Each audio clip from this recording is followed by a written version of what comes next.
அனைவருக்கும் வணக்கம். நம்ம சேனலுக்கு எந்த படத்தை பத்தி பார்க்க போறோம் படிச்சு பார்த்தோம்னா தேவரா அப்படிங்கிற படத்தை பத்தி பார்க்க போறோம். இந்த படத்தோட ரிவ்யூ பார்க்க போறோம். நம்ம சேனலுக்கு புதுசா பார்க்குறீங்க வந்து சப்ஸ்கிரைப் பண்ணுங்க, லைக் பண்ணுங்க, ஃப்ரெண்ட்ஸுங்களும் அப்படியே ஷேர் பண்ணுங்க. சரி, தேவரா அப்படின்னு எடுத்துட்டோம்னா இந்த படத்துல யாரெல்லாம் நடிச்சிருக்காங்க அப்படின்னு பார்த்தோம்னா நம்ம ஜூனியர் என்டிஆர் நடிச்சிருக்காரு. இவங்க கூட பார்த்தோம்னா ஜான்வி கபூர், அதாவது ஸ்ரீதேவி அவர்கள் மகள் நடிச்சிருக்காங்க. அலிகான் அப்படிங்கிற சாயிப் அலிகான் அப்படிங்கிற ஒருத்தர் வில்லனா மெயின் ரோல் பண்ணியிருக்காரு. இவங்க கூட முரளி சர்மா சார் நடிச்சிருக்காங்க, பிரகாஷ்ராஜ் நடிச்சிருக்காரு, கலையரசன் நடிச்சிருக்காரு.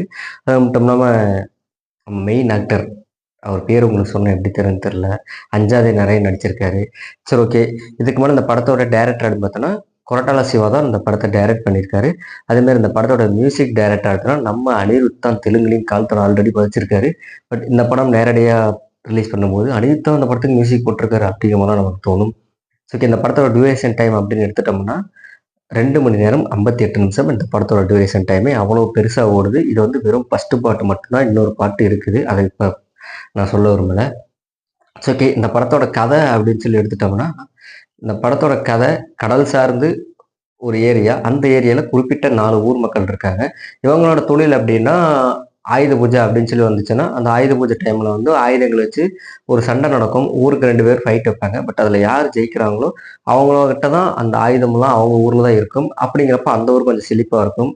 அப்படி இடத்துல போயிட்டு இருக்கும்போது இவங்களுக்கு வந்து கடத்தல் அப்படின்னு சொல்லி தெரியும். பொருள் கடத்துறது அப்படிங்கிற மாதிரிலாம் நிறைய சொல்லுவாங்க. துப்பாக்கி இந்த மாதிரி கள்ளத்தனமாக கடத்துற பொருள் இருக்கும்.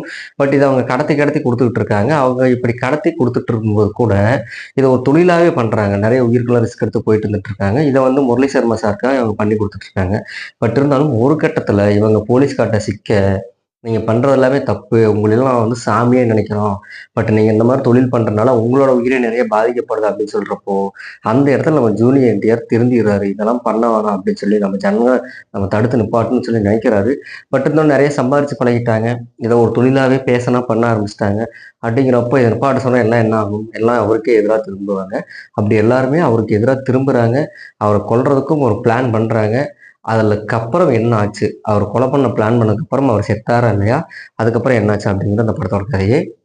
எனக்கு தெரிஞ்ச படம் வந்து நிறைய இடங்கள்ல செட்டு போட்டு எடுத்திருக்காங்க, குறிப்பிட்ட ஏரியாக்கள்ல. அதுவும் போட்டோகிராஃபி, ஒளிப்பதிவு வேற லெவல் தரமா பிரிச்சு மேய்ஞ்சிட்டாங்க. நல்லாவே அதை ஒர்க் பண்ணியிருக்காங்க. நடிப்புமே யாருதையுமே எந்த ஒரு இடத்துலையுமே நீங்கள் குறை சொல்லவே முடியாது.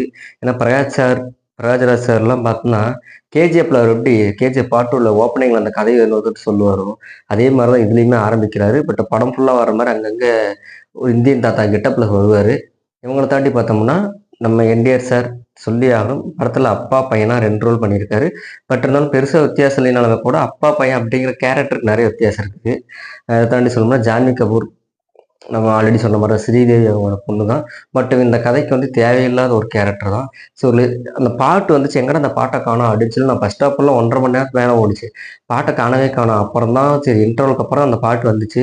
பட் அந்த பாட்டும் அந்த காதல் காட்சிகளும் அந்த படத்துக்கு சுத்தமாக தேவையில்லாதுன்னு. பட் அவங்களோட கேரக்டர் நல்லா நடிச்சிருக்காங்க. பாடல் காட்சியும் மிக கிளாமராகவும் இருந்திருக்காங்க.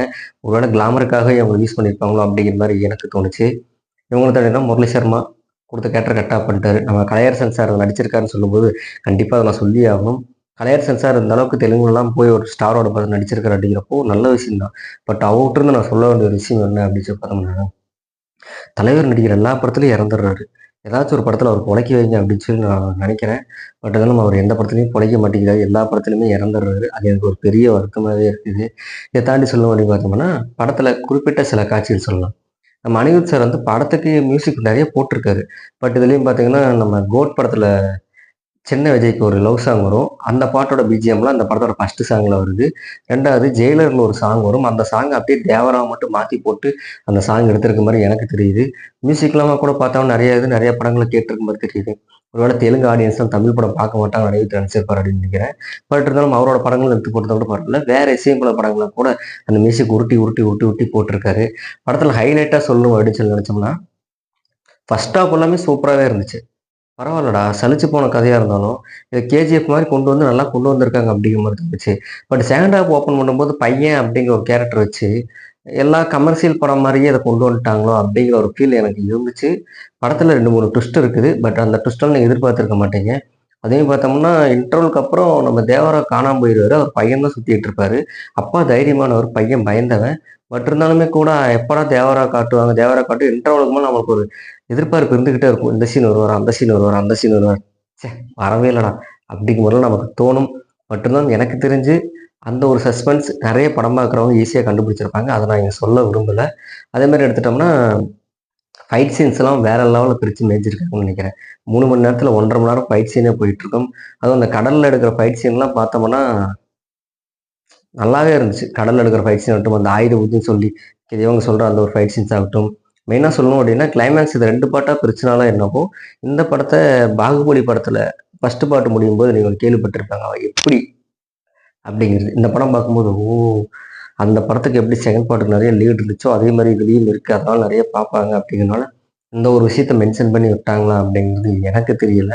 ஒருவேளை உங்களுக்கு தெரிஞ்சிருந்தா கூட நீங்க கீழ கமெண்ட்ல பதிவு பண்ணுங்க. ஓவரால் அந்த படம் அப்படின்னு பார்த்தோம்னா, ஒரு கமர்ஷியல் படம். நல்லா எடுத்திருக்காங்க. மேக்கிங்ல, டெக்னீஷியன் எல்லாமே வேற மாரி பின்னி எடுத்துட்டாங்க. ஒரு படமா ஒன் டைம் வாட்சபிள் உட்காந்து பார்க்கலாம். பட் இருந்தாலும் சில படங்களோட காட்சிகள் இதெல்லாம் வருது அப்படிங்கிறது எந்த இடத்துலயும் தவிர்க்க முடியாது. பட் பொதுவா நெறைய வீடியோஸ்லாம் நான் சொல்லணும் சொல்லணும் அப்படின்னு சொல்லி நினைப்பேன். நெறையவே ஏன்னா சில வீடியோக்கெல்லாம் பார்க்கும்போது நான் முன்ன மாரிலாம் பேச முடியாது.